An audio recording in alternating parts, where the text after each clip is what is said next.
پہلا واقعہ حضرت سہل بن سعد ساعدی رضی اللہ تعالی عنہ اس کے راوی ہیں اور 1234 نمبر حدیث پاک ہے بخاری کی. یہ کہتے ہیں کہ بنی عمر بن عوف ایک قبیلہ تھا، ان کے درمیان کوئی آپس میں جھگڑا ہوا، مسلمانوں کا قبیلہ تھا، آپس میں مسائل ہو گئے تو رحمت کونین صلی اللہ علیہ وسلم صلح کروانے کے لیے تشریف لے گئے. تو وہاں دیر ہو گئی اور صحابہ مسجد میں جمع ہو گئے، ظہر کا وقت تھا. تو حضرت بلال رضی اللہ تعالیٰ عنہ سیدنا صدیق اکبر رضی اللہ تعالیٰ عنہ کے پاس آئے کہ حضور لگتا ہے سرکار تشریف نہ لا سکیں گے، کیا خیال ہے آپ نماز پڑھا دیں؟ کہا کہ اگر آپ کہتے ہیں تو ٹھیک ہے میں پڑھاتا ہوں. اقامت ہوئی، حضرت ابوبکر صدیق رضی اللہ تعالیٰ عنہ نے نماز پڑھانا شروع کر دی. اسی اثنا میں میرے آقا صلی اللہ علیہ وسلم تشریف لے آئے. اب یہ نبی کا حق ہوتا ہے کہ جب وہ آئے تو وہ پیچھے نہیں رہے گا، وہ سب سے آگے بڑھے گا.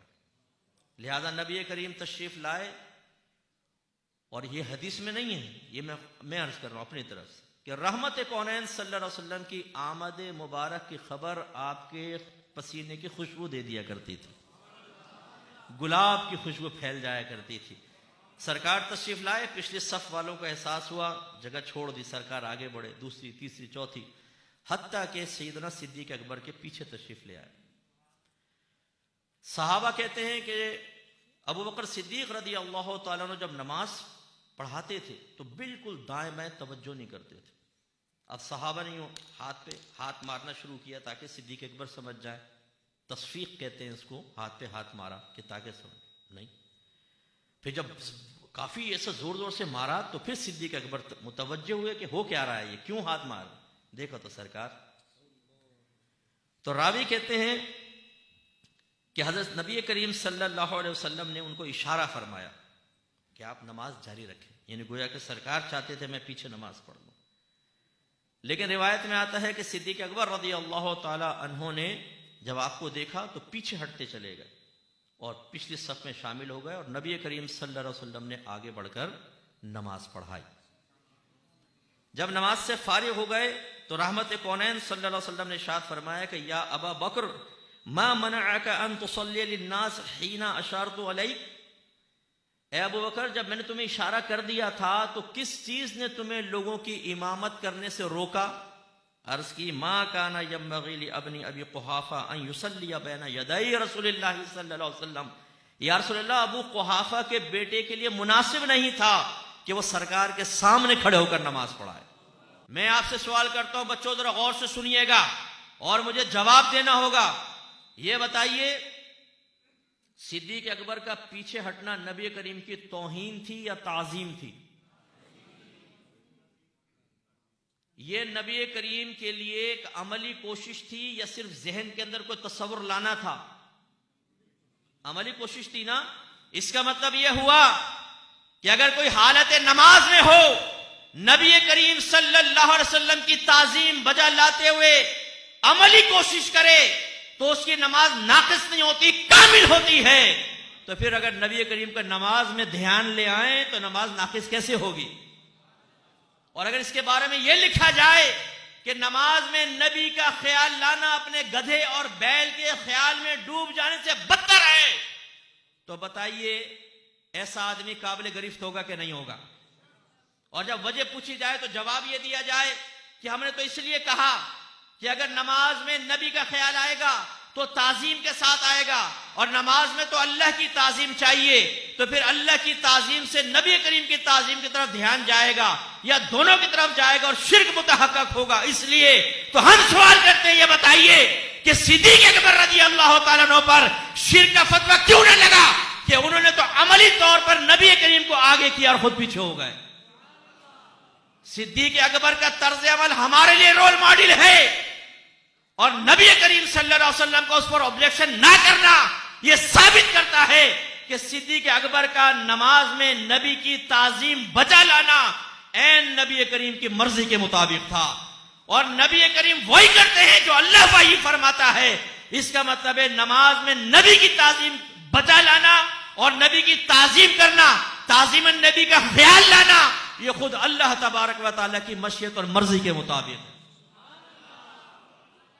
اس لیے بعض یہ کہیں گے نہیں جی دیکھو نماز میں نبی کا خیال نہ لاؤ. کیوں نہ لائے جبکہ اللہ نے واجب کر دیا ہے کہ نبی کا خیال لاؤ. آپ اتحیات پڑھتے ہیں, کیا کہتے ہیں؟ السلام علیکہ ایھا النبی. کس کا خیال آتا ہے؟ نبی کا یا اپنے والد صاحب کا؟ نبی کا. توہین کے ساتھ آتا ہے, تحقیر کے ساتھ آتا ہے؟ توہین اور تعظیم کے ساتھ آتا ہے. اگر نبی کریم کا خیال لانا نماز میں تعظیم باری تعالی کی راہ میں رکاوٹ ہوتا تو پھر ہم آپ سے سوال کرتے ہیں, یہ بتائیے کہ کیوں اللہ نے نماز میں اتحیات میں نبی کا ذکر کر کے پھر ان کا تصور ذہن میں تعظیماً لا کر اپنی نماز کو مکمل کرنا واجب کیوں قرار دیا؟ کس وجہ سے؟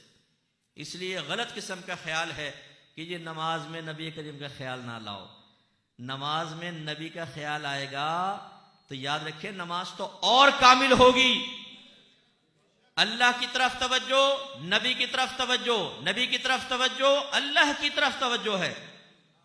یعنی مراد یہ نہیں ہے کہ معاذ اللہ ثم معاذ اللہ کے نبی کو خدا ہیں. نو, مراد یہ ہے کہ اگر نبی کریم کی طرف توجہ ہوگی تو اس کو غیر اللہ کی طرف توجہ کرنا نہیں کہیں گے, یعنی اس کو دنیا کی طرف متوجہ ہونا نہیں کہیں گے. یہ اللہ کی طرف ہی توجہ کرنا کہلائے گا. جیسے جنت کا تصور کریں, دوزخ کا کریں, آخرت کا کریں, موت کا کریں, عذابات قبر کے بارے میں سوچیں, تو اس کو یہ نہیں کہا جائے گا آپ دنیا کے بارے میں, بلکہ یہ کہا جائے گا آپ اللہ کی طرف ہی متوجہ ہیں. ان معانی میں آپ کو ذکر کر رہا ہوں.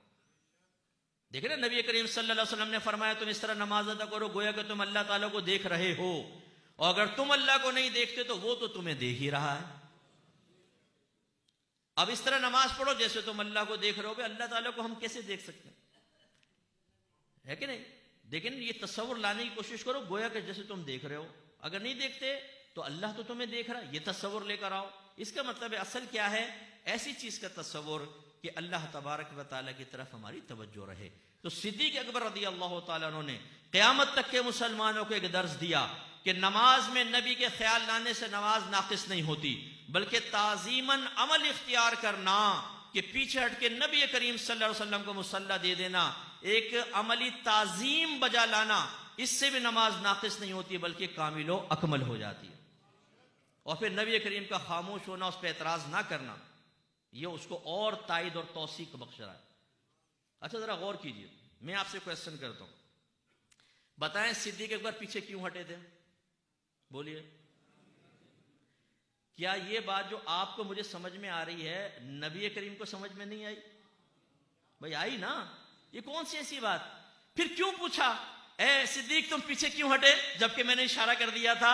اس لیے کہ صدیق اپنی زبان سے کہے اور قیامت تک کے لیے ثابت ہو جائے کہ جس کی توجہ ان اشارات کی طرف نہ ہو وہ صراحت سے جان لے کہ صدیق اکبر نماز میں نبی کی تعظیم بجا لا رہا ہے. تو پھر تم بھی اگر نبی کے کریم صلی اللہ علیہ وسلم کی تعظیم کرو گے, چاہے حالت نماز میں ہو, نماز ناقص نہیں ہوگی, شرک نہیں ہوگا, بلکہ یہ عین ایمان اور تمہاری نماز کامل ہوگی.